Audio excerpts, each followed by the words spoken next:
नमस्कार मित्रांनो, current affairs today 26 या आपल्या मराठी यूट्यूब चॅनलवर आपले स्वागत आहे. चला तर आजचा पहिला प्रश्न पाहूया. पहिल्या खेलो इंडिया ट्रायबल गेम्स 2026चा शुभंकर कोणता होता? तर याचं योग्य आन्सर आहे मोरवीर. खेलो इंडिया ट्रायबल गेम्सची ही पहिलीच आवृत्ती आहे. सुरुवात 14 फेब्रुवारी 2026ला होणार आहे. कुठे तर छत्तीसगडमध्ये. छत्तीसगडमधील बिलासपूर येथील BR यादव स्पोर्ट्स स्टेडियम येथे या स्पर्धेचा मॅस्कॉट आणि थीम सॉन्ग लॉन्च करण्यात आलेला आहे. या मॅस्कॉटचा अर्थ काय आहे तर मोर म्हणजे आपला किंवा आमचा आणि वीर म्हणजे बहादूर, मोरवीर. आणि मोरवीर हा आदिवासी समुदायाचा सामूहिक अभिमान, आत्मसन्मान आणि शौर्याचे प्रतीक आहे. या स्पर्धेत 7 खेळाडूंमध्ये स्पर्धा होणार आहे.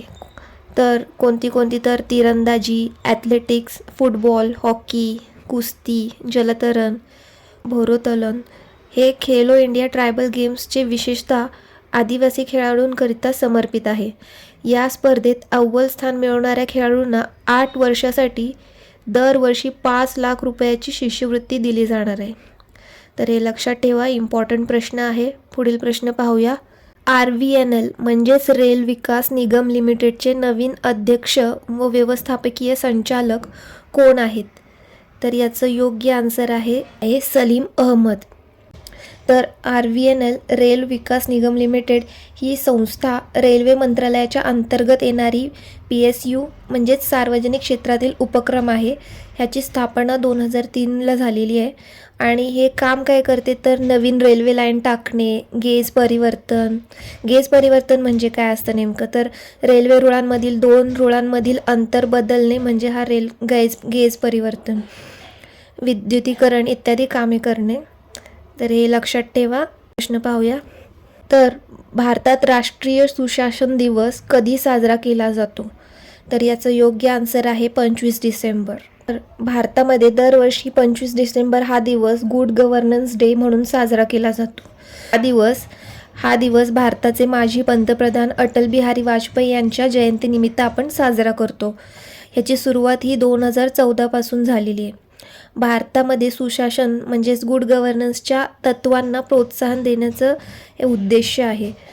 सुशासन म्हणजेच गुड गव्हर्नन्स डे म्हणजे काय नक्की तर सुशासन म्हणजे अशी व्यवस्था जिथे सरकार आणि तिच्या संस्था पारदर्शक, जबाबदार, कार्यक्षम आणि प्रभावी पद्धतीने काम करतात, ज्यामुळे जनतेला न्याय, समानता आणि उत्तम सेवा मिळतात, भ्रष्टाचार कमी होतो आणि सर्व नागरिकांचा विकास होतो. ह्याची थीम काय आहे तर प्रशासन गावाकडे. नोट करा, 19 ते 25 डिसेंबरपर्यंत हा गुड गव्हर्नन्स वीक म्हणून साजरा केलेला आहे. तर आपल्या अटल बिहारी वाजपेयींना आत्तापर्यंत कोणते पुरस्कार मिळाले? भारतरत्न मिळाला आहे 27 मार्च 2015 रोजी. इम्पॉर्टंट आहे, लक्षात ठेवा. पद्मविभूषण 1992 रोजी. लोकमान्य टिळक राष्ट्रीय पुरस्कार 1994 रोजी. आउटस्टँडिंग पार्लमेंटेरियन पुरस्कार हा 1994 रोजी. टाईम मॅगझिनकडून 100 सर्वात प्रभावशाली व्यक्तीमध्ये समावेश 2004 रोजी यांचा झालेला आहे. तर या गोष्टी लक्षात ठेवा. पुढील प्रश्न पाहूया. राष्ट्रप्रेरणास्थळचे उद्घाटन पंतप्रधान नरेंद्र मोदी यांनी कुठे केले? तर याचं योग्य आन्सर आहे उत्तर प्रदेश. तर 25 डिसेंबर रोजीच अटलजींच्या 101व्या जयंतीनिमित्त पंतप्रधान नरेंद्र मोदी यांनी उत्तर प्रदेशातील लखनौ येथे राष्ट्रप्रेरणास्थळ याचे लोकार्पण केले. हे स्थळ भाजपाच्या 3 राष्ट्रवादी नेत्यांना समर्पित केलेलं आहे. कोणते तर श्यामाप्रसाद मुखर्जी, अटल बिहारी वाजपेयी आणि पंडित दीनदयाल उपाध्याय. पण पिक्चरमध्ये बघू शकता ह्याची एकूण उंची 65 फूट आहे आणि याचं वजन 42 टन आहे. आणि ही कशापासून बनवली आहे तर कांस्य म्हणजेच ब्रॉन्झपासून बनवलेली आहे. तर लक्षात ठेवा. पुढील प्रश्न पाहूया.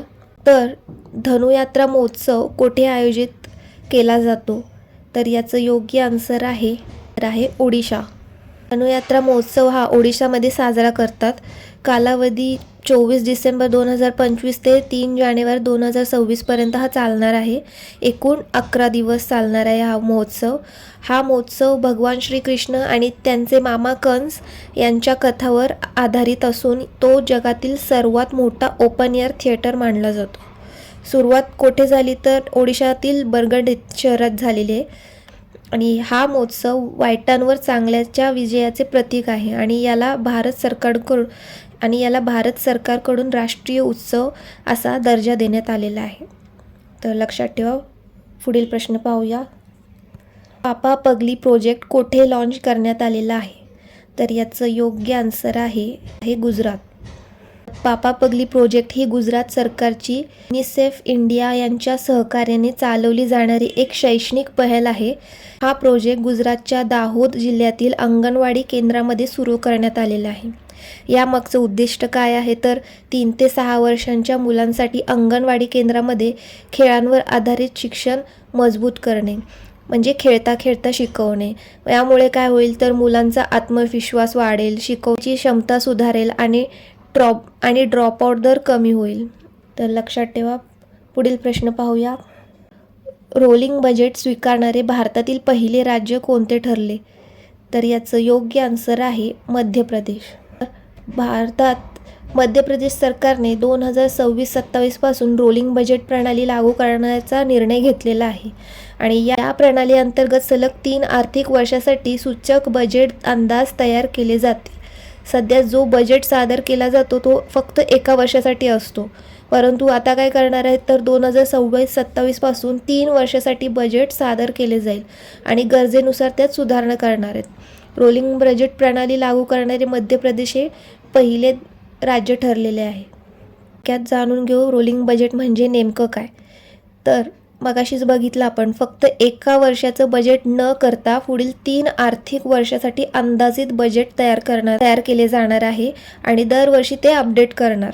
सोप्या शब्दात सांगायचं गेलं तर आज 2026-27 साठी बजेट सादर करताना 2027-28 आणि 28-29 साठीही खर्च उत्पादनाचे अंदाज दिले जातील. पुढील वर्षी गरजेनुसार जुने अंदाज बदलले जाणार आणि एक नवीन वर्ष पुढे जोडले जाणार. त्याचे फायदे काय होईल तर दीर्घकालीन नियोजन सोपं होईल, सरकारी योजनांमध्ये सातत्य राहील आणि आर्थिक परिस्थितीनुसार बदल करणं देखील सोपं होईल. तर लक्षात ठेवा. पुढील प्रश्न पाहूया. देशातील सर्वात मोठ्या सुबनसिरी लोअर जलविद्युत प्रकल्पाची पहिली युनिट कुठे सुरू झाली? तर याचं योग्य आन्सर आहे अरुणाचल प्रदेश. देशातील सर्वात मोठी जलविद्युत प्रकल्प सुबनसिरी लोअर ही देशातील सर्वात मोठ्या जलविद्युत प्रकल्पची पहिली युनिट सुरू करण्यात आलेली आहे आणि ह्याचे उद्घाटन मनोहरलाल खट्टर यांनी केलेले आहे. मनोहरलाल खट्टर हे केंद्रीय वीज, गृहनिर्माण व शहरी कार्यमंत्री आहेत. कुठे उद्घाटन झाले तर अरुणाचल प्रदेशमध्ये. कोणत्या नदीवर तर सुबनसिरी नदी ही ब्रह्मपुत्रा नदीची सर्वात मोठी उपनदी आहे. याची एकूण क्षमता किती आहे तर 2000 मेगावॉट. या संपूर्ण प्रकल्पाची एकूण क्षमता किती तर 2000 मेगावॉट आहे आणि यामध्ये एकूण 8 युनिट्स असून प्रत्येक युनिटची क्षमता किती आहे तर 250 मेगावॉट इतकी आहे. तर सध्या युनिट क्रमांक 2 सुरू करण्यात आलेली आहे आणि त्याची क्षमता किती आहे तर 250 मेगावॉट आहे. जेव्हा सर्व 8 युनिट्स पूर्णपणे कार्यान्वित होतील ना, तेव्हा या प्रकल्पाची एकूण क्षमता ही 2000 मेगावॉट होणार आहे. तर हा प्रकल्प नॅशनल हायड्रो पॉवर कॉर्पोरेशनद्वारे विकसित केला जात आहे. पूर्ण झाल्यानंतर हा देशातील सर्वात मोठा जलविद्युत प्रकल्प ठरणार आहे आणि हा प्रकल्प अरुणाचल प्रदेश आणि आसामच्या सीमेवर स्थित आहे. तर हे काही महत्त्वाचे पॉईंट्स होते ते लक्षात ठेवा. पुढील प्रश्न पाहूया. माय आयडिया ऑफ नेशन फर्स्ट या पुस्तकाचे लेखक कोण आहेत? तर याचं योग्य आन्सर आहे उदय माहुरकर. पुस्तकाचे नाव काय आहे तर माय आयडिया ऑफ नेशन फर्स्ट. लक्षात ठेवा. आणि लॉन्च कोणी केले आहे? केंद्रीय रस्ते वाहतूक व महामार्ग मंत्री नितीन गडकरी यांच्या हस्ते हे लॉन्च करण्यात आलेलं आहे. या पुस्तकातील विषय काय आहे तर या पुस्तकात राष्ट्रीयत्व आणि त्यांचा इतिहास याबद्दल सविस्तर चर्चा करण्यात आलेली आहे. लक्षात ठेवा कोणतं बुक आहे हे, माय आयडिया ऑफ नेशन फर्स्ट आणि याचे लेखक आहेत उदय माहुरकर. पुढील प्रश्न पाहूया. दर्पण 2.0 प्लॅटफॉर्म लॉन्च करण्याची घोषणा कोणी केलेली आहे? योग्य आन्सर आहे नवी दिल्ली सरकार. तर दिल्ली सरकार लवकरच दर्पण 2.0 लॉन्च करणार आहे. हे एक रिअल टाईम डिजिटल प्लॅटफॉर्म असून ह्याचा उद्देश आहे की पारदर्शकता, जबाबदारी, ई गव्हर्नन्स वाढवणे. हा प्लॅटफॉर्म नॅशनल इन्फॉर्मेटिक्स सेंटर म्हणजेच NIC द्वारे विकसित करण्यात आलेला आहे. दर्पण 2.0चे पूर्ण रूप काय आहे तर म्हणजेच फुल फॉर्म काय आहे तर dashboard for analytics review and performance assessment nation wide. Darpan 2.0 हे दर्पणचे अपडेट व्हर्जन आहे. मूळ दर्पण प्लॅटफॉर्म हा 2017मध्ये सुरू करण्यात आलेला होता. तर थोडक्यात दर्पण 2.0 नक्की काय आहे आपण जाणून घेऊ. याचं काय तर दर्पण 2.0 हा दिल्ली सरकारचा रिअल टाईम डिजिटल डॅशबोर्ड आहे, ज्याच्या माध्यमातून सरकारच्या विविध योजना, विभाग आणि कामगिरी थेट देखरेख म्हणजे मॉनिटरिंग केली जाऊ शकते. तर हे लक्षात ठेवा. बाकी आजचा हा व्हिडिओ इथेच संपतो. सेशन कसा वाटला कमेंट करून नक्की सांगा. व्हिडिओला लाईक करा आणि चॅनलला सपोर्ट करा. थँक्यू.